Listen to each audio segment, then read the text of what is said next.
আসসালামু আলাইকুম হে এভরিওয়ান, কি অবস্থা সবার? কেমন আছেন সবাই? আশা করি সবাই ভালো আছেন, সুস্থ আছেন। আলহামদুলিল্লাহ আমিও ভালো আছি। সো ফাইনালি 2 মাস পর আবারও মোটোব্লগে ব্যাক করছি অ্যান্ড একটা সারপ্রাইজ নিয়ে ব্যাক করছি। আপনারা থাম্বনেল অ্যান্ড টাইটেল দেখেই বুঝে গেছেন যে একটা সারপ্রাইজ আছে, একটা নতুন বাইক নিতেছি। অ্যান্ড হ্যাঁ, এই বাইকটা অনেক বেশি স্পেশাল, অনেক বেশি মানে আমার লাইফের সবচেয়ে বেশি স্পেশাল। তো আজকে আমার ভয়েস টোনটা হয়তো একটু অন্যরকম লাগবে, একটু ডিফারেন্ট লাগবে, কারণ আজকে আমি অনেক বেশি হ্যাপি। অলমোস্ট 2 মাস পর আমি মোটোব্লগে ব্যাক করছি অ্যান্ড এই 2 মাস আমার লেট হইতো না যদি না গত অগস্টে আমাদের দেশে এই যুদ্ধটা হইতো। তো এই যুদ্ধের কারণে আসলে তখন মাইন্ড এরকম ছিল না, মুড এরকম ছিল না যে ব্লগ করা লাগবে। সো যার কারণে ওই সময় কোনো ব্লগ করি নাই। অ্যান্ড তারপর যখন আমাদের যুদ্ধটা শেষ হলো, তারপরে একবার ভাবছিলাম ব্লগ করব, বাট একটা খারাপ সিচুয়েশনের মধ্যে ছিলাম বাইক নিয়ে, যার কারণে আর মোটোব্লগটা করা হয় নাই। আজকে তারিখ হলো 1 সেপ্টেম্বর, আর আজকের এই দিনে আমি ডেটটা কেন উল্লেখ করলাম, আজকের এই ব্লগটা যখন আমি দেখবো যেন আমার মনে থাকে যে 1 সেপ্টেম্বর আমি এই স্পেশাল বাইকটা নিছি। আর বাইকটা দেখানোর আগে তো ভাই 2-3 মিনিট একটু পুরনো হিস্টোরি নিয়ে কথাবার্তা বলবোই। সো একটু সাসপেন্স রাখি, একটু ওয়েট করেন। আর যদি খুব বেশি অধৈর্য হয়ে যান যে বাইকটা দেখার জন্য এই ভিডিওতে ক্লিক করছি, তাহলে হয়তো 3-4 মিনিট টেনে সামনে গেলে এই বাইকটা দেখতে পারবেন। এনিওয়েজ, এইবার বলি আমার আজকের এই বাইকটা কেন এত বেশি স্পেশাল। তার প্রথম রিজন হলো এই বাইকটা নিয়ে আমি ছোট থেকে ড্রিম দেখছি। এই বাইকটা জাস্ট আমার আফসোসের লিস্টে ছিল যে কবে এই বাইকটা আমি কিনবো। আমার ভাই ব্রাদারের মধ্যে বাইকটা ছিল, আমি চালাইছি, বাট আমি কখনো নিজে ওন করি নাই। সো যার কারণে একটা আফসোস ছিল যে কবে এই বাইকটা আমি কিনতে পারবো, কবে ওই সামর্থ্যটা হবে, কবে আল্লাহ আমার তৌফিক ওই বাইকটা রাখবেন।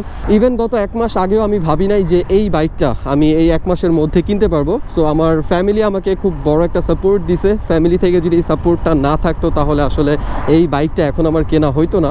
তো আমার বাইক নিয়ে সর্বপ্রথম যখন ইন্টারেস্ট জাগে সেটা ক্লাস 8-এ থাকতে আমি তখন ক্রাশ খাইছিলাম অ্যাপাচি RTR 2V বাইকটার উপরে। আর ওই বাইকটা নিয়ে তখন একটু ড্রিম দেখতাম, যদিও তখন আমি হাইটে অনেক খাটো, 5 ফুট 1 ইঞ্চি ছিলাম বা 2 ইঞ্চির মতো ছিলাম। সো ওই বাইকটা নাগল পাইতাম না। অ্যান্ড দেন 2017 সালে ইন্টারটা শেষ হওয়ার পরে আমার বড় ভাই একটা বাইক কিনে দেয়, যেটা ছিল RKS 125 কিউএ RKS 125, যেটা আমি প্রায় 1.5 বছরের মতো রাইড করছি। অ্যান্ড তারপর আমার সেকেন্ড বাইকটা ছিল হিরো হাঙ্ক 150। অ্যান্ড তারপরে নিলাম জিক্সারকে। অ্যান্ড জিক্সারের পরে আমি রাইড করলাম অ্যাপাচি RTR 4V, দেন KPT, দেন জিক্সার SF, যেটা লাস্ট ভিডিওতে আপনারা দেখছেন। অ্যান্ড ফাইনালি আমি আমার ড্রিম বাইকটা টাচ করতে যাইতেছি অফিসিয়ালি, নিজে ওন করে। সো আলহামদুলিল্লাহ, আল্লাহর রহমতে আজকে হয়তো ইনশাআল্লাহ আজকে কিছুক্ষণ পরে হয়তো বাইকটা আমার কাছে চলে আসবে। এখন যারা এই বাইকটা নিয়ে একটু হলেও ধারণা রাখেন, মেবি আপনারা গেস করে ফেলছেন আমি কোন বাইকের কথা বলতেছি। আর যারা বাইকটা গেস করতে পারেন নাই তারা কমেন্ট করেন কি বাইক হইতে পারে, আর যারা গেস করতে পারছেন তারাও কমেন্ট করেন। আর একটু পরে আপনারা বাইকটা দেখতে পারতেছেন। অ্যান্ড ইয়েস, আজকেও বাইকটা কিনতে আমি একা যাচ্ছি না, আমার সাথে আরও ভাই ব্রাদার থাকবে। তো মেবি 3 জন বা 4 জন যাবে, এখনও শিওর না, এলাকায় গিয়ে ডিসাইড করতেছি। ওদের সাথে ফোনে কন্ট্যাক্ট হয়েছে, 3 জন তো কনফার্ম যাচ্ছে, আর 1-2 জন অ্যাড হইতে পারে। বাইকের উপর ডিপেন্ড করতেছে, কারণ এলাকায় ফ্রেন্ডরা আছে কি না শিওর না, যাদের কাছে বাইক আছে। এনিওয়েজ, অনেক স্টোরি বলে ফেলছি, আপনারা হয়তো বোর হইতেছেন। সো আপনাদেরকে আর লেট করাবো না, আর সাসপেন্স রাখতেছি না। এখন সরাসরি এলাকায় চলে যাই, ভাই ব্রাদারের সাথে অ্যাড হই, দেন সবাইকে নিয়ে বাইকের কাছে গিয়ে বাইকটা আপনাদেরকে দেখাইতেছি। So let's go. তো এই হলো আমার ইয়ামাহা R15 ভার্সন 3, যেটা গত 7টা বছর ধরে আমি স্বপ্ন দেখতেছি কবে কিনবো। অ্যান্ড ফাইনালি আল্লাহর রহমতে আমার স্বপ্নটা পূরণ হয়েছে। গত 2টা রাত আমি ঘুমাইতে পারি নাই। গতকালকের আগের দিন ভোরে সকাল 6:30টায় আমি ঘুমাইছি, অ্যান্ড জাস্ট 1 ঘন্টা ঘুমাইছিলাম, 7:30 বাজে আবার ঘুমটা ভেঙে যায়।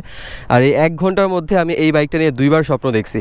আর গতকালকে যখন বাইকটা আনতে যাই আমি এত পরিমাণে খুশি ছিলাম, আমি আমার ফ্রেন্ড নাইমুরকে বলতেছিলাম যে নাইমুর এইটা আমার বাইক। নাইমুরও বলতেছে হ্যাঁ এটা তোমারই বাইক। তো আমি নিজেও বিশ্বাস করতে পারতেছিলাম না। আমি যখন রাস্তা দিয়ে আসতেছিলাম, প্রায় 7-8 কিলোমিটার রাস্তা রাইড করে ফেলছি, আমার চোখ দিয়ে পানি পড়তেছে। আমি একটু পরে বলতেছি যে এইটা আসলে আমার বাইক। আমি বিশ্বাস করতে পারতেছি না, কারণ গত 1 মাস আগেও আমার মাথায় ছিল না যে আমি R15 ভার্সন 3টা নিতে পারবো। সো আলহামদুলিল্লাহ সব কিছুর জন্য। তো কী পরিমাণে এক্সাইটেড ছিলাম এই বাইকটার জন্য সেটা আমি আপনাদেরকে বলে বুঝাইতে পারবো না। তো আমার লাইফের সবচেয়ে বড় স্বপ্নটা বাইক নিয়ে, সেটা আজকে পূরণ হয়েছে। যদিও বাইকটা ইউজড সেকেন্ড হ্যান্ড কিনছি, তারপরও আমার পক্ষে এখন এতটুকুই পসিবল ছিল। তো আমি জাস্ট এই রাস্তাটায় আসছিলাম বাইকের থাম্বনেলটা ক্লিক করার জন্য। বাইকটা একটু আগে ওয়াশ করে আনছি, যদিও আস্তে আস্তে অল্প একটু কাদা লেগে গেছে, কারণ আজকে সকালবেলাও বৃষ্টি হয়েছে। তো এখন চলেন বাদবাকি কথাটুকু বাইকটা রাইড করতে করতে বলি। অলরাইট, তো অফিসিয়ালি আপনাদের সাথে এই বাইকের প্রথম রাইডটা আজকে শেয়ার করতেছি। অ্যান্ড যদিও গতকালকে এই বাইকটা নিয়ে মোটামুটি ভালোই রাইড করা হয়েছে, অলমোস্ট 60-70 কিলোমিটার গতকালকে রাতেই রাইড করে ফেলছি।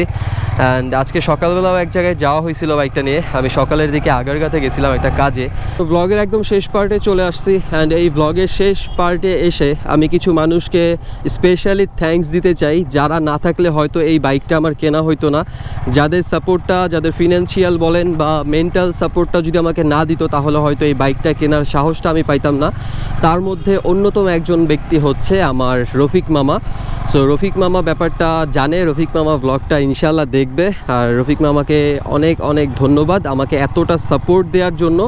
আর রফিক মামার সাপোর্টটা না থাকলে আমাকে আমার ফোনটা আবারও বিক্রি করতে হইতো। লাস্ট বাইকটা কেনার সময় আমি আমার মোবাইলটা বিক্রি করছিলাম, বাট এইবারের যাত্রায় আমাকে রফিক মামা ফোন বিক্রি করার হাত থেকে বাঁচাইছে। যদিও এই ব্যাপারটা বলা উচিত ছিল না, তারপর আমি বললাম, কারণ সুখের সময় কে সাপোর্ট দেয় আর দুঃখের সময় কে সাপোর্ট দেয়, এই নামগুলা একটু মনে রাখা উচিত। সো নেক্সট কোনো দিন যখন আবার এই ব্লগটা আমি দেখব, রফিক মামার কথা আমার আবার মনে পড়বে। আর রফিক মামা যে আমাকে কত বড় বিপদ থেকে বাঁচাইছে, আমার ফোন বিক্রি করার হাত থেকে বাঁচাইছে, এই ব্যাপারটাও আমার খুব ভালো করে মনে থাকবে। অ্যান্ড আমার বেশ কিছু ভাই ব্রাদার ছিল যারা আমাকে মেন্টালি অনেক সাপোর্ট দিছে, অনেক বুঝায়া এই বাইকটা নিতে সাহায্য করছে। তো তার মধ্যে অন্যতম হচ্ছে একজন মাহবুব, দেন নাইমুর, রাকিব, লিমন, শামিম, ইব্রাহিম। আমি আমার ড্রিম বাইকটা কিনছি, এর জন্য আমি অনেক বেশি হ্যাপি ছিলাম, অনেক বেশি এক্সাইটেড ছিলাম। আর আমার ফ্রেন্ডরা, আমার এই ভাই ব্রাদারগুলা আমার মতোই অনেক বেশি এক্সাইটেড ছিল, অনেক বেশি হ্যাপি ছিল। ইভেন মাহবুব জ্বরের কারণে আমার সাথে বাইকটা রিসিভ করতে যাইতে পারে নাই। তো আসার আগে দিয়ে বারবার আমাকে ফোন করতেছিল বাইকটা নিয়ে তাড়াতাড়ি এলাকায় বাইকটা দেখতে হবে। আমার এই ড্রিম বাইকটা কেনাতে আমি যতটা না এক্সাইটেড ছিলাম, যতটা না হ্যাপি ছিলাম, ঠিক আমার মতোই অনেক বেশি এক্সাইটেড ছিল আমার ভাই ব্রাদারগুলা। স্পেশালি যদি বলি মাহবুবের কথা, মাহবুব গত আন্দোলনে গুলি খাইছে। অ্যান্ড মাহবুবকে নিয়ে আমরা অনেক টেনশনে ছিলাম। মাহবুব অলমোস্ট 4 সপ্তাহ ধরে বেড রেস্টে আছে। অ্যান্ড গতকালকে ওর সিএমএইচ হসপিটালে একটা চেক আপ ছিল। তো গতকালকে সকালবেলা ও চেক আপে গেছে। অ্যান্ড দুপুরের দিকে আমি ওকে নক করছি যে ও আমার সাথে বাইকটা আনতে যাবে কিনা, বাট ওর শরীরের কন্ডিশন খুব একটা ভালো ছিল না, গায়ে কিছুটা জ্বর ছিল, যার কারণে ও যেতে চাওয়ার পরেও নিতে পারিনি আমরা ওকে। যার জন্য আমাদের অনেক আফসোস হইতেছিল যে মাহবুব এত এক্সাইটেড বাট ওকে আমরা নিতে পারি নাই। দেন আসার পথে মাহবুব বারবার ফোন দিতেছিল যে বাইকটা নিয়ে কত দূর আসছি, তাড়াতাড়ি যেন এলাকায় যাই, বাইকটা যেন ওকে দেখাই। সো আমি জাস্ট এক্সপ্লেইন করার ট্রাই করলাম যে আমার মতো আমার ভাই ব্রাদারগুলো কত এক্সাইটেড ছিল। অ্যান্ড আমাদের ভাই ব্রাদারদের মধ্যে একটা কথা আছে যে আমাদের শরীরে এত পরিমাণে কারেন্ট R15-এর জন্য, যেটা আসলে যদি বইলা বুঝাইতে পারতাম তাহলে আসলে খুব শান্তি লাগতো। এটা বইলা বুঝানোর মতো কোনো ভাষা নাই। আমার বলেন, মাহবুবের বলেন, ইব্রাহিমের বলেন, সো এদের সবার মধ্যে অনেক বেশি কারেন্ট R15 ভার্সন 3-র জন্য। কারণ আমরা যখন কলেজে উঠি, কলেজে ওঠার আগে স্কুলে থাকতে R15 ভার্সন 2টা দেখতাম, তো জানতাম এটা অনেক এক্সপেন্সিভ বাইক, এটা কখনো কিনতে পারবো না, কারণ তখন আমাদের বাইক কেনারই সামর্থ্য নাই। তো ওই সময়টাতে আসলে এইটা নিয়ে স্বপ্ন দেখাটাও বোকামি হইতো। তো তারপরেও একটা ইচ্ছা ছিল যদি কোনো দিন আল্লাহ টাকা পয়সা মিলায় দেয় তাহলে R15 ভার্সন 2 কিনবো। দেন কলেজে ওঠার পরে ভার্সন 3 দেখে ভার্সন 3-তে ক্রাশ খাই, ভার্সন 3 হয়ে যায় আমাদের ড্রিম বাইক।